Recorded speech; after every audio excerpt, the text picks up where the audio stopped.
40 நாட்கள் வேதாகம ஆச்சரியங்கள்.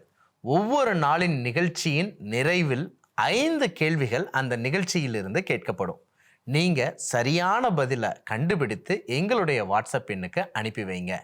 இந்த 40 நாளும் 40 எபிசோடையும் பார்த்து சரியான பதிலை எங்களுக்கு அனுப்பி வைக்கக்கூடிய நபருக்கு சிறந்த பரிசை உங்களுக்கு அனுப்பி வைக்க குழுவாக திட்டமிட்டு இருக்கிறோம். ஆமேன்.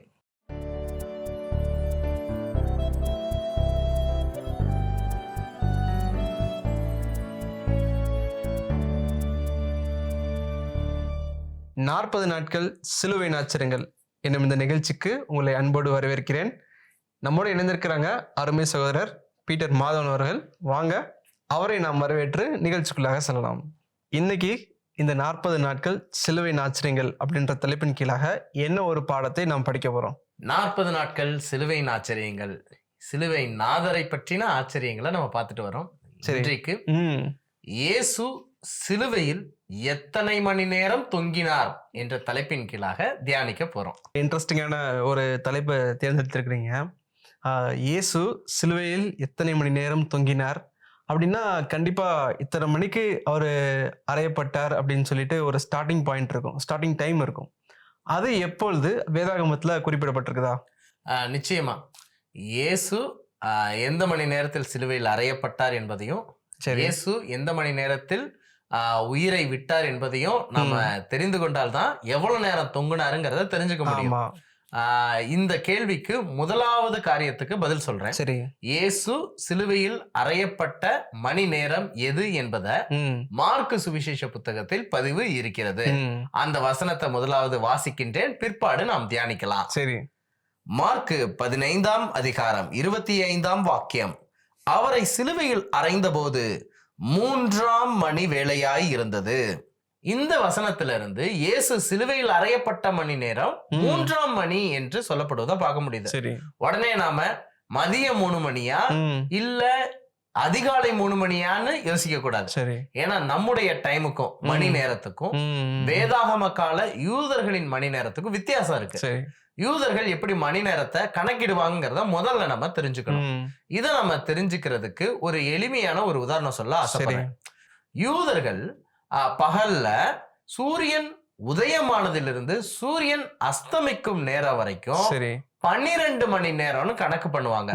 உதாரணத்துக்கு காலையில் நமக்கு 6 மணில இருந்து 7 மணின்னு நம்ம சொல்றோம்ல, சூரியன் உதிக்குது 6 மணிக்கு உதிக்குது, 6 to 7 இருக்குல்ல, அத 1ஆம் மணி நேரம்னு சொல்லுவாங்க. 7 to 8 2ஆம் மணி நேரம்னு சொல்லுவாங்க. 8 to 9 3ஆம் மணி நேரம்னு சொல்லுவாங்க. 9 to 10 4ஆம் மணி நேரம், 10 to 11 5ஆம் மணி நேரம், 11 to 12 6ஆம் மணி நேரம், 12ல இருந்து 1 7ஆம் மணி நேரம், 1ல் இருந்து 2 8ஆம் மணி நேரம், 2ல் இருந்து 3 9ஆம் மணி நேரம். இப்படித்தான் அவங்க கணக்கிடுவாங்க. நான் சொல்லுகிற காரியம் மெய்தானா அப்படின்னு நீங்க சிந்திக்கிறீங்க அப்படின்னா, மத்தேயு 20ஆம் அதிகாரத்தில் திராட்சை தோட்டத்தில் வேலையாட்கள்னு ஒரு ஓமை இருக்கும். அந்த ஓமைக்கு நீங்க போனீங்கன்னா, அதிகாலையில இருந்து ஒரு எஜமான் திராட்சை தோட்டத்துக்கு வேலையாட்களை கூப்பிடுவாரு. 3ஆம் மணி நேரத்துல கூப்பிடுவாரு, 6ஆம் மணி நேரத்துல கூப்பிடுவாரு, 9ஆம் மணி நேரத்துல கூப்பிடுவாரு, ஏன் 11ஆம் மணி நேரத்துல கூப்பிடுவாருன்னு இருக்கும். இந்த கணக்குல நீங்க பாத்தீங்கன்னா அந்த அடிப்படையில நாம புரிந்து கொள்ள முடியும். இப்போ வசனத்துக்கு நம்ம வரலாம், எளிமையா புரிஞ்சுக்கலாம். இயேசு சிலுவையில் அடிக்கப்பட்ட மணி நேரம் 3ஆம் மணி என்றால், நான் சொன்னேன் 6 to 7 முதலாவது மணி நம்முடைய கணக்குப்படி, 7 to 8 2ஆம் மணி, 8 to 9 3ஆம் மணி. அப்ப இயேசு சிலுவையில் அடிக்கப்பட்ட நேரம் சுமார் காலை 9 மணிக்குள்ளாக இருக்கலாம் அப்படிங்கறத நம்ம புரிஞ்சுக்கலாம். அப்ப காலையில 9 மணிக்கு இயேசு அடிக்கப்பட்டார் என்பதை தோராயமா உங்களுடைய மனதுல வச்சுக்கோங்க. அடுத்த கேள்வி என்னன்னா, இயேசு உயிரை விட்ட மணி நேரம் எது என்று நாம் தெரிந்து கொண்டால் எவ்வளவு நேரம் சிலுவையில் இருந்தாருங்கிறத தெரிஞ்சுக்கலாம். அதை தெரிந்து கொள்ள மற்றொரு வசனத்தை வாசிக்கின்றேன். லூக்கா 23ஆம் அதிகாரம் 44 45ஆம் வாக்கியங்கள். அப்பொழுது ஏறக்குறைய 6ஆம் மணி நேரமாயிருந்தது. 9ஆம் மணி நேரம் வரைக்கும் பூமி எங்கும் அந்தகாரம் உண்டாயிற்று. சூரியன் இருளடைந்தது. தேவாலயத்தின் திரைச்சீலை நடுவில் 2ஆக கிழிந்தது.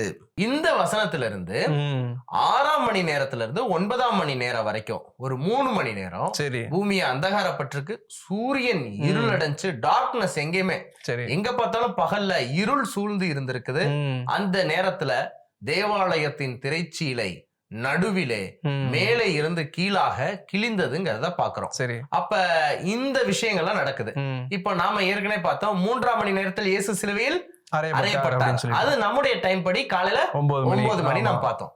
இப்போ 6ஆம் மணில இருந்து 9ஆம் மணி வரைக்கும் சூரியன் இருளடைஞ்சு பூமி அந்தகாரப்பட்டு சொல்றோம்ல. இந்த டைம் எந்த டைம்னா 6ஆம் மணி என்பது 12 மணியை குறிக்கும். மறுபடியுமாக 9ஆம் மணி அப்படிங்கிறது பகலின் 3 மணிக்கு குறிக்கும். நான் சொல்றது புரியுதுங்களா? ஆமா.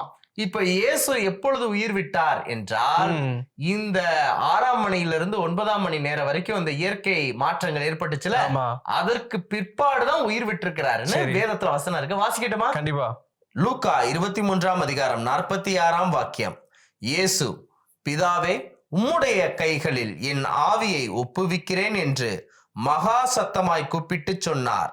இப்படி சொல்லி ஜீவனை விட்டார். இதுல இருந்து இயேசு சிலுவையில் அறையப்பட்ட மணி நேரம் யூத நேரத்தின்படி 3ஆம் மணி, நம்முடைய நேரத்தின்படி காலை 9 மணி. இயேசு சிலுவையில் உயிர் விட்ட நேரம் எதுன்னு பாத்தீங்கன்னா யூத மணி நேரத்தின்படி 9ஆம் மணி, நம்முடைய கடிகாரத்தின்படி மணி நேரத்தின்படி மதியம் 3 மணி என்பதை பாக்குறோம். சரி. அப்படி பாத்தீங்கன்னா காலை 9 மணியிலிருந்து மதியம் 3 மணி வரைக்கும் எவ்வளவு நேரம் இடைவெளி இருக்கும்? 6 மணி நேரம். 6 மணி நேரம். இயேசு 6 மணி நேரம் வலி வேதனையோடு துடிதுடிக்க சிலுவையில் இருந்தார் என்ற மிகவும் முக்கியமான ஒரு சத்தியத்தை நம்ம புரிந்து கொள்றோம். இதுல இருந்து இயேசு சிலுவையில் 6 மணி நேரம் உயிருடன் தொங்கினார் என்பதை நம்மளால புரிஞ்சுக்க முடியுது. நல்லா கவனிச்சு பாருங்க. சாதாரணமா நம்முடைய கால்கள்ல ஏதோ பீங்கா, ஏதோ ஒரு கண்ணாடி கிளாஸ் கிழிச்சிருச்சுனாலே அவ்வளவு வலி வேதனையோட இருப்போம் இல்லைங்களா? ஆனா இயேசுவின் 2 கைகளிலும் கொடிய ஆணிகள் பாய்ந்திருந்தது. இயேசுவின் 2 கால்களிலும் கொடிய ஆணிகள் பாய்ந்திருந்தது. தலையில் முட்கிரீடமும் வலி கொடுக்கக்கூடியதாக இருந்தது. முதுகில் வாரினால் அடித்த காயங்கள் வலி கொடுக்கக்கூடியதாக இருந்தது. இதுல மொத்த எடையும் உடல் எடையும் அந்த ஆணில தான் தொங்கிட்டு இருந்திருக்கும். இப்படியாக இயேசு பாவிகளாகிய நமக்காக சிலுவையில் 6 மணி நேரம் துடிதுடித்தார் என்பது மறுக்க முடியாத, மறுக்க கூடாத அவருடைய தியாகத்தின் அன்பின் வெளிப்பாடாக இருக்கிறது. இது இயேசுவின் மாறாத அளவற்ற அந்த நித்திய அன்பை குறிக்கிறது என்பதை நாம் புரிந்து கொள்ளலாம். ரொம்ப நேர்த்தியா சொன்னீங்க மாதவன். ஆண்டவராகிய இயேசு கிறிஸ்து ஏறக்குறைய 6 மணி நேரம் சிலுவையில் பாடுகளுடன் தொங்கினார் அப்படின்ட்டு இந்த சத்தியத்தை கேட்கும் பொழுது நாம் ஆண்டவருக்கென்று உண்மையாகவும் ஆண்டவர் சொல்படி நடப்பதற்கு இது ரொம்பவே பிரயோஜனமா இருக்குன்ட்டு நான் கர்த்தருக்குள் விசுவாசிக்கிறேன். மீண்டும் ஒரு நிகழ்ச்சியில் சந்திப்போம். தேவன் உங்களையும் உங்கள் குடும்பத்தையும் ஆசீர்வதிப்பாராக. ஆமேன். ஆமேன். நண்பரே, என்ன நேயர்களே, இந்த வேதாகம ஆச்சரியம் உங்களுக்கு ரொம்பவே பிரயோஜனமா இருக்குன்ட்டு நான் கர்த்தருக்குள் விசுவாசிக்கிறேன். உங்களுக்கு இது ஒரு கண் திறப்பின் செய்தியாக இருக்கும் அப்படின்ட்டு நான் நம்புகிறேன். எங்களோட இணைந்திருங்க. மீண்டும் ஒரு நிகழ்ச்சியில் சந்திக்கிறோம். தேவன் உங்களையும் உங்கள் குடும்பத்தையும் ஆசீர்வதிப்பாராக. ஆமேன்.